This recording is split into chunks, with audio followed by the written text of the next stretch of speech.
Hi and welcome.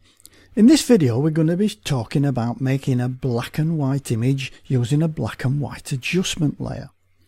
And then later on in the video I'm going to be showing you a little trick where you can actually create a colour image using the black and white adjustment layer. Doesn't that sound cool? Well, don't miss that. That'll be a little bit later on. Okay, let's get stuck in. My name's Ken Fisher and this is LiveLink Training.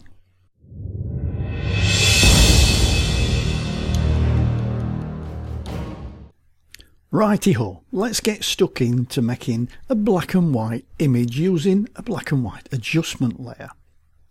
Okay, well, we know where the adjustment layers are. We can go down to the bottom of the layers panel and we can click on this little yin and yang icon and we can select black and white. And that'll put us on a black and white adjustment layer. You can see it here that we've got the adjustment in this area here and we've got a free mask that comes with it. Isn't that good?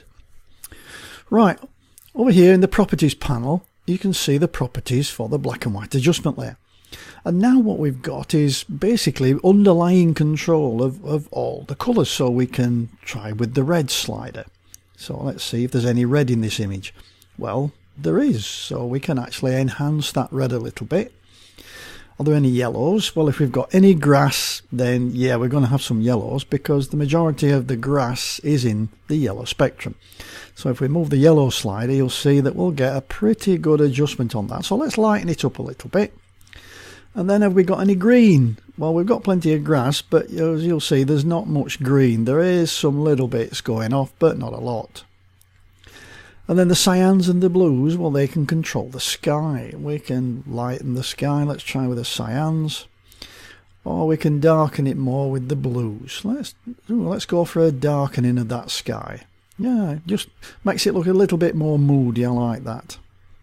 And have we got any magentas? Well, no, not really. Although we might have. Now we've got some default settings in here which we can use. We can click this little default and we've got different, basically these are starting points that you could use. So this is what they've called the blue filter. And you can see we've got some blues and cyans and the magentas. They don't look bad. And we'll try darker. That's alright. We'll try the infrared. Oh, I like that one. Oh yeah, that's cool. Yep, I like that one. So you see we can go through and we can pick, let's say, a maximum black, and we've got a red filter. Yeah, that's not bad. Okay, but today I'm going to go back to the default, but there are some starting points for you and to see how they actually work. We've got an auto button and we can click that. Sometimes it works, it gives us a good result, sometimes it doesn't. But again, it gives us a starting point. We can then go in and we can fine tune to our heart's content. I'll say we'll pull the blues down again. I like that sky a little bit darker. Over here we've got the word tint, and if I put a tick in that, it will do what it says on the tin and it'll add a tint to the image, and that tint is defined by this colour picker here. So if I click on the colour picker, we can redefine that tint. So let's make it a little bit less in our face and a little more sepia looking. And we can click OK and we've got a nice tint to the image.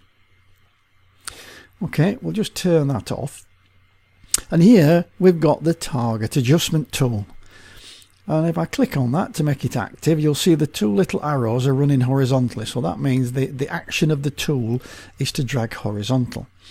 And what it's going to do is, you'll see I've got a little colour sampler here that it's going to, when I click, it's going to interrogate the pixel that's underneath that click, and then it's going to change the colours of those pixels.